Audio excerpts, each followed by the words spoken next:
the train jumps the tracks and flies into a dry creek bed.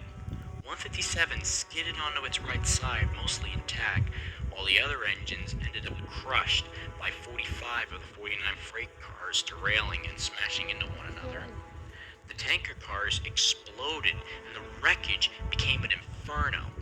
Like the engineer of 7551 East 7 years ago, the engineer climbs out of the damaged lead engine, which remained relatively intact from the rest of the train. Two locals who heard the roar of the crash came to help the badly injured engineer. The conductor, however, jumped the wrong way and smashed his head into a rock, killing him instantly.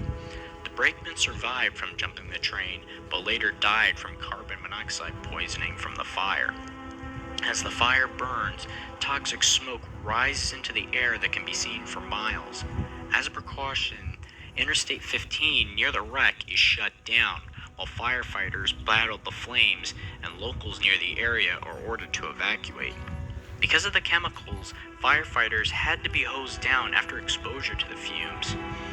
Hours passed, and eventually, one tank car containing the flammable liquid butyl acrylic was found to have its internal temperature rising from the heat, creating the risk of a BLEVE, or boiling liquid expanding vapor explosion, which occurs when there's a rupture of a vessel containing a pressurized liquid that's reached the temperatures way beyond its boiling point.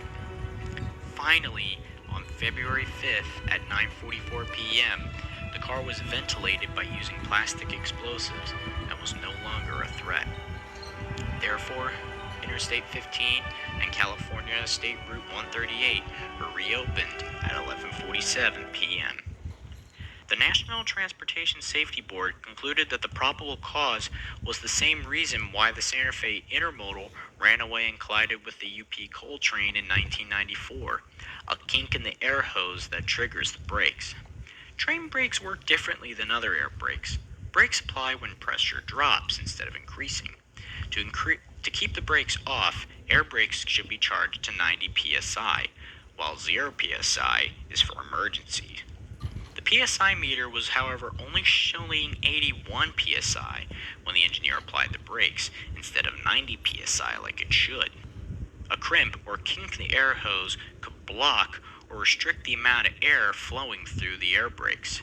Such a crimp or kink will generally occur in a worn or damaged hose or in a hose connected to an unauthorized design or repair.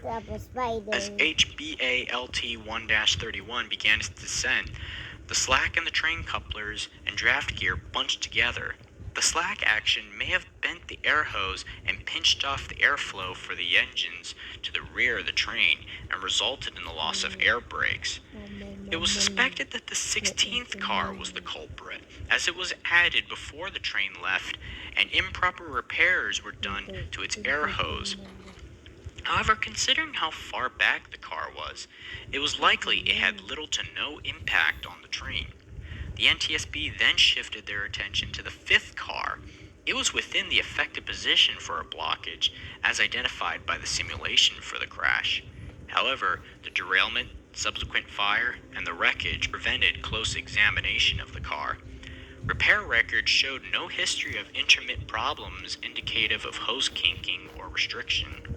The investigators were also unable to find any brake hoses that appeared to have been kinked or crimped before the accident, or that could have been identified to any particular car in the suspect zone between 5 and 8. Whatever the case, the NTSB concluded that somewhere between car number 5 and car number 9, an air hose kinked, cutting off the train's brakes.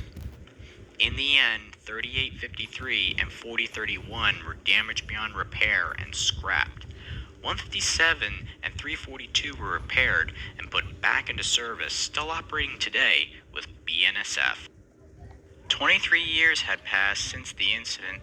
A memorial to the two crew members that died was erected by the crash site, a chilling reminder of not just the 1996 crash, but the other two that happened years before. But since then, no more trains have run away down the grade, and now safety systems are in place for where when a train's air brake pressure drops too much from a kink or a leak, emergency brakes are applied automatically, stopping the train. But locals can't stop wondering, Have they seen the last runaway train?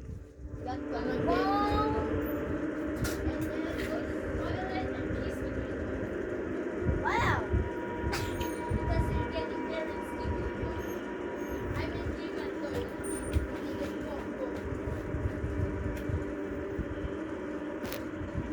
just look at that. Just look at that. Oh, hi guys.